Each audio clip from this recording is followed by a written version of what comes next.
I'm Ronnie Chan. I'm the co-chair of CCG. Welcome to the Global Young Leaders Dialogue. Your generation is living at a time when the global situation is greatly changed. My generation, the baby boomers, we lived under Cold War. That was pretty dangerous, but at least it was relatively stable. And since 1990, with the fall of the Soviet Union, we live in an age of Pax Americana that lasted perhaps 15 years. But now, whether you like it or not, it is ending. No one can cut down the Pax Americana. Only the United States itself can. How did they do it? Well, first of all, they cut down their own moral authority. They were fiscally irresponsible. And it is said that power corrupts, and absolute power corrupts absolutely. We usually apply that to domestic situation, which is true. But in the last 30 years or so, we have seen it happen in the international arena as well. Before 1990, for 190 years, the United States was involved in something like 1.1 military conflicts per year. Since 1990, roughly, it has been engaged in 6.1 per year. Terrible. And then also, of course, as is always the case, the waning of any civilization is always coinciding with pride. And so, the pride that is exhibited in the last couple of years by the United States is truly amazing.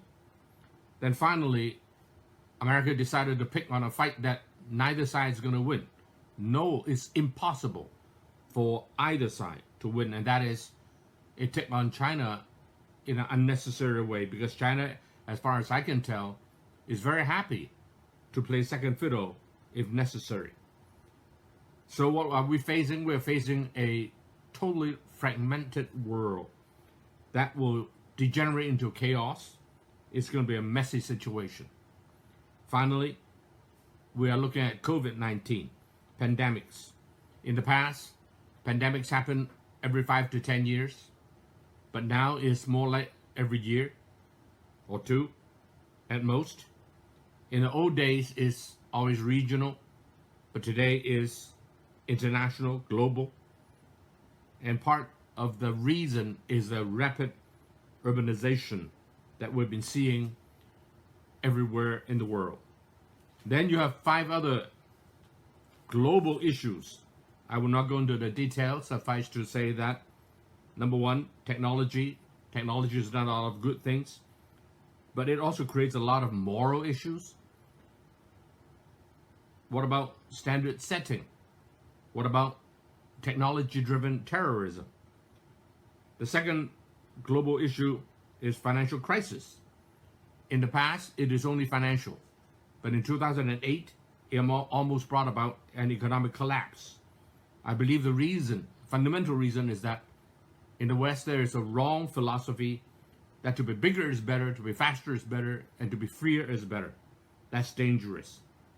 They should learn from perhaps the Chinese, the way of the median, the middle way.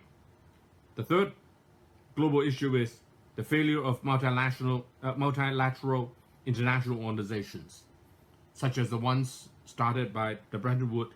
Those institutions are failing. Number 4, we're entering an age of reasoning receding, the receding of the age of reasoning. Many reasons: racial, religious, populism, degenerating democracy, and mental illness has been on the rise. Then finally, moral degradation. These are all serious issues that your generation have to face. So I hope that all of you will be able to keep a cool head. Sure, be passionate about good things, think boldly, think out of the box, but at the same time, don't get blindsided by the real situation that I have tried to describe to you. All I can say is I wish all of you in this young generation all the best, that hopefully you will be wiser than my generation, more responsible than my generation, that you will be able to pull the world up instead of my generation, which pull it down.